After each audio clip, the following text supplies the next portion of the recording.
প্রতিদিন রাতে ঘুমানোর আগে 6টি আমল করে ঘুমাবেন। আপনি ঘুম থেকে উঠেই ফলাফল দেখবেন ইনশাআল্লাহ। ঘুম থেকে উঠে আল্লাহর কসম করে বলে আপনি ফলাফল দেখবেন। ঘুমাবেন আপনি গুনার বোঝা নিয়ে, ঘুম থেকে উঠে আপনি নিষ্পাপ হয়ে যাবেন ইনশাআল্লাহ, কোনো গুনাহ থাকবে না। যদি প্রতিদিন আপনি ঘুমানোর সময় এই 6টি আমল করে যেতে পারেন, 3বার করে করবেন। 1 নম্বরে যে আমলটি করবেন, কালিমা পড়ে ঘুমাবেন। 2 নম্বরে দুরূদ শরীফ পড়ে ঘুমালে মৃত্যুর পর দুরূদ শরীফ হবে তার জন্য সুপারিশকারী। দুরূদ শরীফ পড়ে ঘুমাবেন, দুরূদ শরীফ পড়বেন। 3 নম্বরে ঘুমের দোয়া পড়বেন। ঘুমের দোয়া পড়ে যদি ঘুমাতে পারেন, সারা রাত ইবাদত করার সওয়াব আল্লাহ আমল নামায় দিয়ে দিবেন। 4 নম্বরে আয়াতুল কুরসি পড়ে ঘুমাবেন।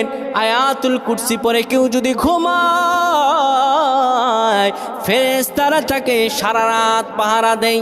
ফেরেশতারা তাকে সারা রাত পাহারা দেয়। আয়াতুল কুরসি পড়ে ঘুমাবেন।